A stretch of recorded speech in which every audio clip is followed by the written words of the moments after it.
আসসালামু আলাইকুম প্রিয় দর্শক, অন্য মঞ্চের আলোচনায় আজ আমাদের অতিথি হিসেবে আছেন আজকে একটা তারেক রহমান নিজে একটা ড্যামেজিং কাজ করেছেন।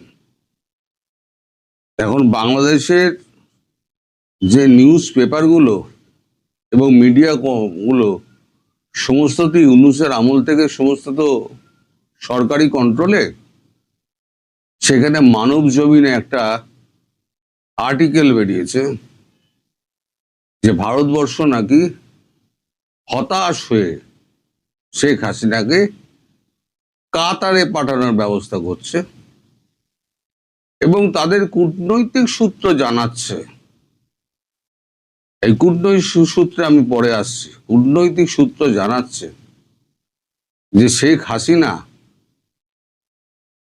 তিনি তাকে বিকল্প বাঁচতে বলা হয়েছে, বিকল্প আওয়ামী লীগের লোক বাঁচতে বলা হয়েছে। তার উপরে নাকি ভারতবর্ষের আর কোনো আস্থা নেই। আমি একটা কথা এই মানব জমিনের প্রতিবেদককে জিজ্ঞেস করি, আপনাকে কোন কূটনৈতিক সূত্র বলেছে? একবার আকার ইঙ্গিতে বলুন আমায়। আমি তো কূটনৈতিক সূত্র আমি আভাস ইঙ্গিতে বলে দিই, এটা আমার অজিত দোভাল বলেছে, এটা আমায় বিক্রম মিস্ত্রি বলেছে, এটা আমায় রবি সিনহা বলেছে, আমি পরপর বলে দিই। কোনটা সিদ্দিকুল্লাহ চৌধুরী বলেছে, কোনটা আমাদের আসাদুদ্দিন বলেছে, সবই আমি বলে দিই। কিন্তু আপনাদের এই যে খেলা না, কূটনৈতিক সূত্রে জানা গিয়েছে, আরো জানা গিয়েছে, এই সমস্ত খেলে আপনারা যেটা করতে চাইছেন সেটা হচ্ছে আওয়ামী লীগের মনোবলটা ভাঙতে চাইছেন। এটা ঠিক, আওয়ামী লীগের অনেক নেতাকর্মী দেশের বাইরে চলে গেছেন, কর্মী নয় নেতারা। কত নেতা গেছেন? 200, 500, ধরে নিলাম 1000, 5000, 10,000। আওয়ামী লীগের সমর্থক কত? অন্তত 5 কোটি। তারা তো দেশের মধ্যেই আছে। আসলে তাদের আটকাবার জন্য আপনারা যে সমস্ত ওই নিষিদ্ধকরণ ফরণ করে রেখে দিয়েছেন না, তাতে ব্যাপারটা কিন্তু ওই কেচে গন্ডুস হবে। এই যে আমি সকালবেলা দুপুরবেলা ভিডিওটাতে বলেছি যে আমি তারেক রহমান সম্পর্কে আপনাদের বলবো, সেটা হচ্ছে এইটা। তারেক রহমান আর ডোনাল্ড ট্রাম্পের মধ্যে খুব একটা তফাৎ নেই। ডোনাল্ড ট্রাম্প যেরকম ভুল বুঝিয়ে ভারতকে নিজে ক্ষমতায় এসে ভুলে গিয়েছেন, তার উপযুক্ত শাস্তি ডোনাল্ড ট্রাম্প এখন কড়ায় গন্ডায় বুঝে পাচ্ছেন। তারেক রহমান একই কাজ করেছেন। 10টা পয়েন্টে তিনি স্বীকার করে নিয়েছেন, তিনি সই করেছেন, সে পেপার রয়েছে ভারতের হাতে, সময় মতো দেখানো হবে। আমি দেখাবো আপনাদের, আমি কথা দিচ্ছি, আমি আপনাদের দেখাবো, আর কেউ পারুক না পারুক। না পারলে তখন আপনারা বলবেন, সময় আসুক, এখনই নয়। এখন ওনাকে সর্বোচ্চ সম্মান দেওয়ার জন্য ভারতবর্ষের এখান থেকে বিদেশমন্ত্রী, দ্বিতীয় যিনি ক্ষমতাবান ব্যক্তি কেন্দ্রীয় সরকারের, তিনি তার মায়ের শোক প্রকাশ করতে তিনি ঢাকায় গিয়ে তার সঙ্গে দেখা করেছিলেন, পরিবারের সঙ্গে কথাও বলেছেন। আমরা দুধ পাঠাতে পারতাম, প্রণয় বার্মাকে পাঠাতে পারতাম ফুলের তোড়া দিয়ে, পাঠাইনি। কিন্তু আমরা স্বীকৃতি দিয়েছিলাম যে তোমার কথাকে আমরা স্বীকৃতি দিচ্ছি। উনি কি করলেন? এই পার্লামেন্ট যখন শুরু হলো তার আগে উনি বলেছিলেন যে পার্লামেন্টে যে সমস্ত বিলগুলো উঠবে না, অধ্যাদেশ উঠবে না, সেগুলো অটোমেটিক্যালি বাতিল। এই যে সালাউদ্দিন, তিনি এখন ডিফ্যাক্টো প্রধানমন্ত্রী, আর প্রধানমন্ত্রী তিনি ইতিউতি সিনেমা নাটক পাটক দেখে বেড়ান, সেও বেড়ান, তিনি তার ব্যাপার, তার পরিবারের লোককে নিয়ে বেড়ান। কিন্তু এই সালাউদ্দিনকে দিয়ে তিনি বকলমে যে কাজগুলো করাচ্ছেন, সালাউদ্দিন হয়ে যাবে বিবেক। বিবেকের মৃত্যু যেমন হয়, ওই বিবেক সালাউদ্দিন তিনি আওয়ামী লীগকে নিষিদ্ধ করলেন এবং হাসিনার বিচার ব্যবস্থার শাস্তির আওতার মধ্যেও আনলেন। সব পার্লামেন্টের বিলের মধ্যে এসছে, বিলটা তো উত্থাপিত হয়েছে, তাতেও ভারত চটেছে। আজকে মানব জমিনে যে খবরটা বেরিয়েছে সেটা একেবারে মানে ড্যামেজিং খবর। আপনারা নিশ্চয়ই জানেন, আপনাদের দেশেও হয়, প্রধানমন্ত্রী একটা প্রেস উইং থাকে, যেমন আমাদের রাজ্যের মুখ্যমন্ত্রীদের প্রেস উইং থাকে। সমস্ত প্রয়োজনীয় দেশ বিদেশের সমস্ত প্রয়োজনীয় খবর যেগুলো বেরোচ্ছে ডিপার্টমেন্টাল মন্ত্রীদের কাছে যায় ফাইল করে, এবং প্রধানমন্ত্রীর কাছে উল্লেখযোগ্য খবরগুলো যায় যেগুলো ভারতের স্বার্থ নিহিত রয়েছে। এই মানব জমিনের যে পত্রিকার যে কলম, তার অনুবাদ ও আক্ষরিক অনুবাদ প্রধানমন্ত্রীর দপ্তরে পাঠানো হয়েছিল। প্রধানমন্ত্রীর প্রিন্সিপাল সেক্রেটারি তিনি জানিয়েছেন রণধীর জয়সওয়ালকে যে সময় মতো গ্রিন সিগন্যাল দিলে আপনি এর একটা কড়া জবাব দেবেন। গ্রিন সিগন্যাল দিলে, প্রধানমন্ত্রী গ্রিন সিগন্যাল দিলে,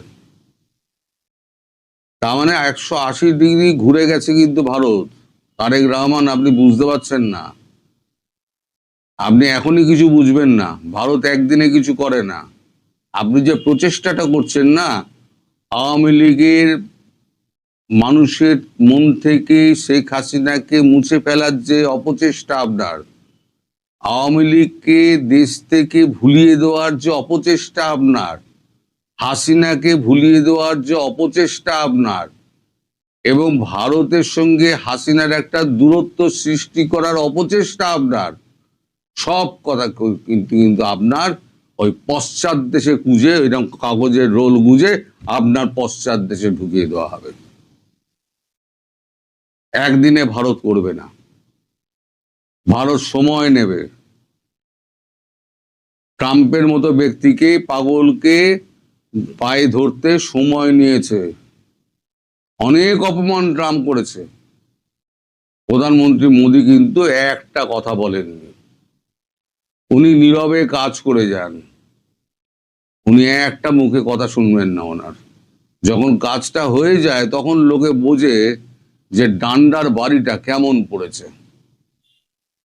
আপনি তো হলেন গিয়ে চুনো পুঁটি, আপনি হলেন চুনো পুঁটি। আপনি আপনার পররাষ্ট্রমন্ত্রীকে পাঠিয়েছেন শেখ হাসিনাকে হস্তান্তরের ব্যাপারে কথা বলতে, উপযুক্ত জবাবটা পেয়েছেন?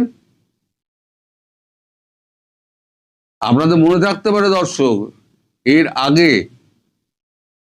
আপনাদের ইউনুস মিয়া তিনি অনেক কষ্টে একবার দেখা করেছেন। দেখা করে তিনি প্রথম প্রস্তাবটা দিয়েছিলেন শেখ হাসিনার প্রত্যার্পণ।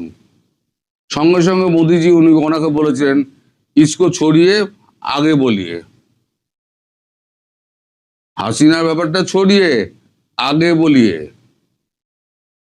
সেই একই ভুল আবার একটুখানি খেলতে গিয়ে খলিলুর রহমান লিঙ্গি খেয়ে পড়ে গেছেন। তারপরের থেকে আলোচনা একদম পুরো ভেস্তে গেছে, কিচ্ছু পায়নি। এখন বড় বড় কথা বলছেন।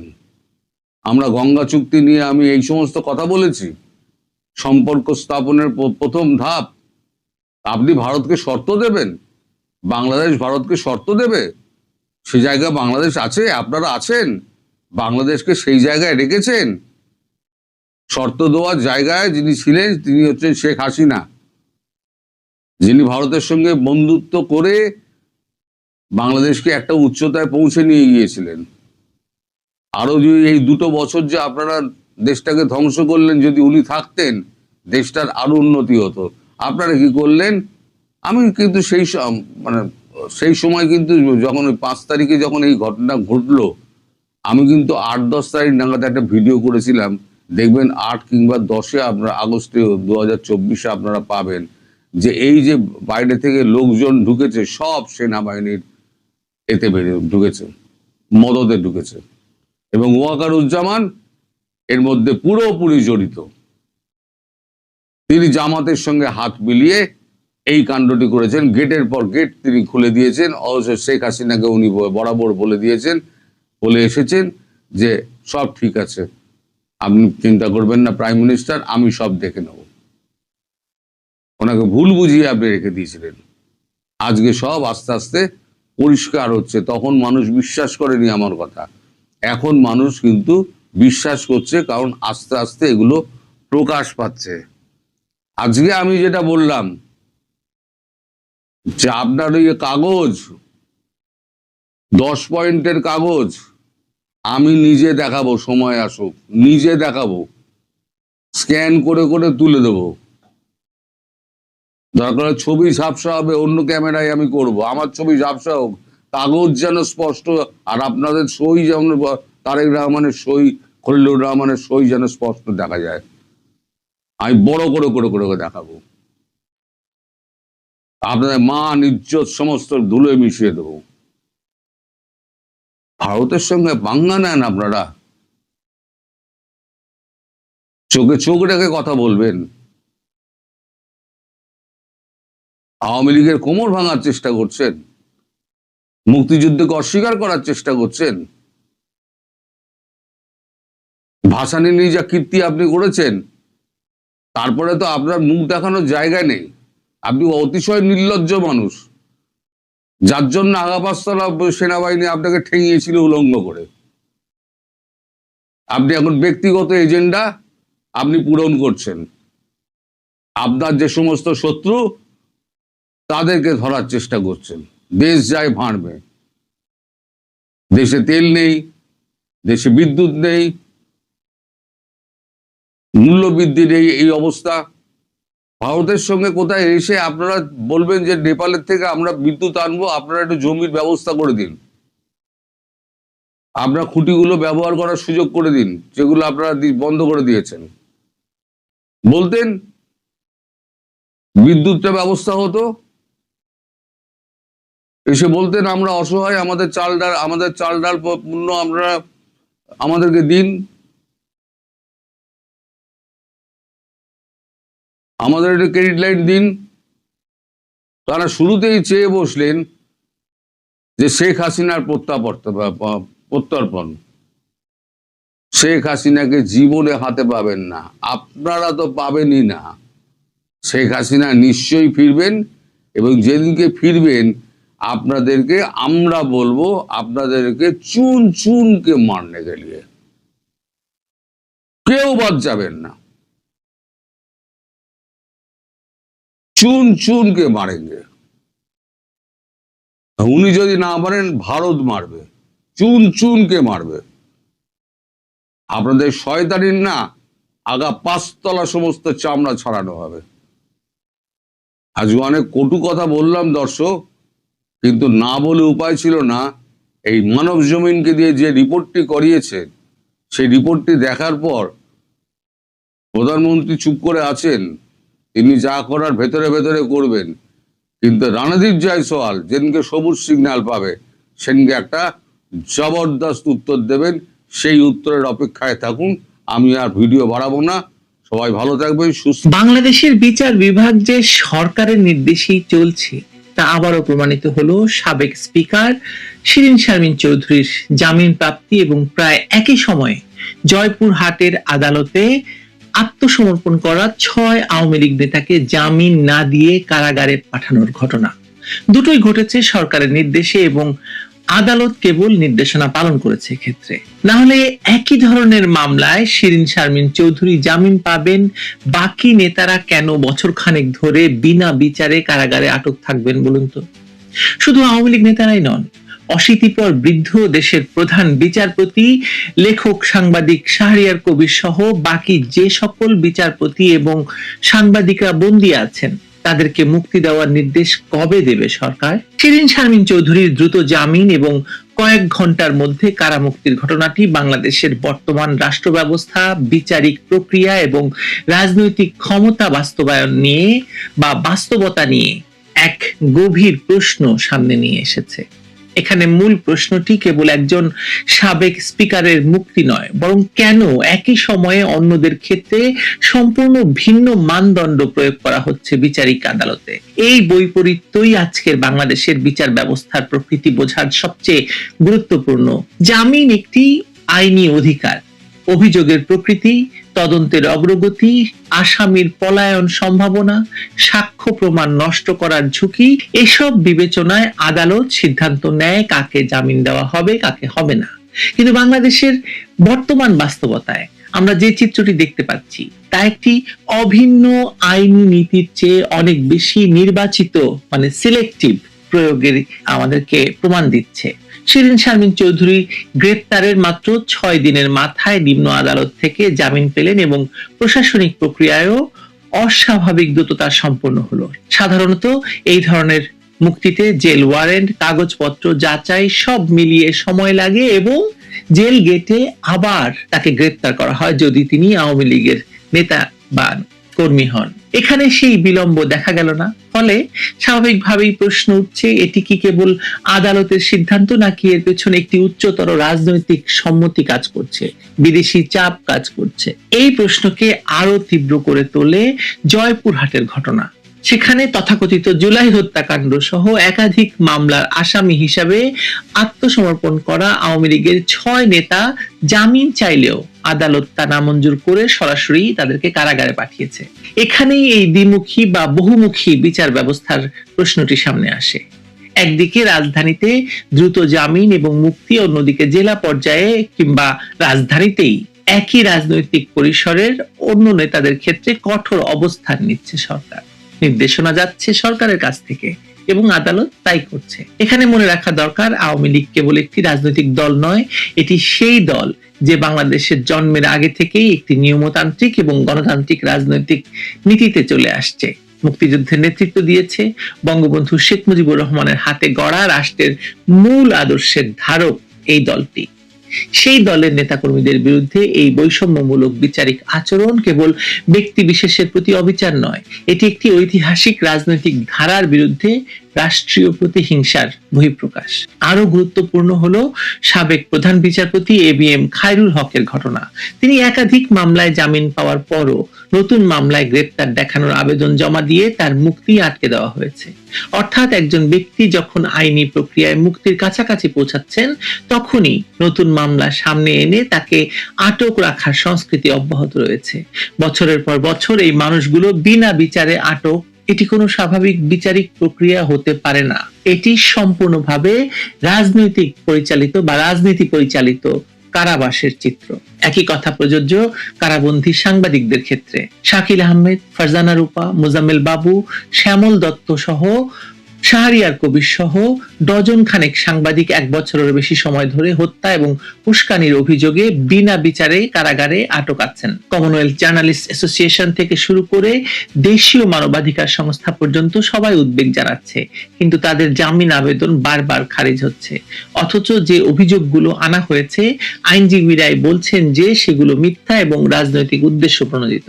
তাহলে প্রশ্ন তোলাই যায়, যদি আদালত শিরিন শারমিনের মামলার মেরিট বিবেচনা করে দ্রুত সিদ্ধান্ত নিতে পারে, তাহলে এই সাংবাদিকদের ক্ষেত্রে কেন তা পারছে না আদালত?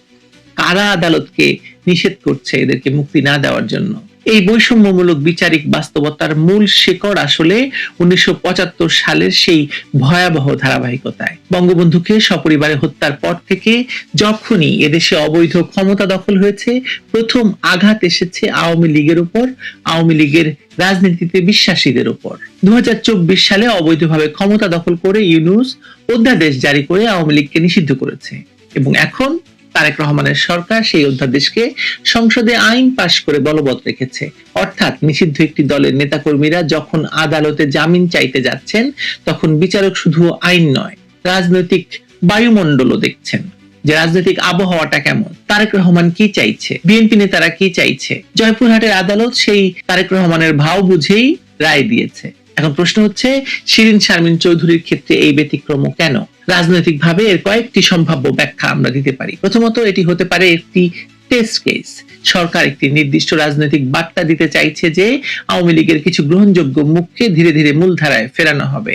শিরীন শারমিন তুলনামূলকভাবে একটি কম সংঘাতপূর্ণ এবং আন্তর্জাতিকভাবে পরিচিত মুখ। দ্বিতীয়ত, এটি হতে পারে আন্তর্জাতিক কূটনৈতিক চাপের প্রতিফলন। সম্প্রতি ভারত সফরকালে বাংলাদেশের পররাষ্ট্রমন্ত্রী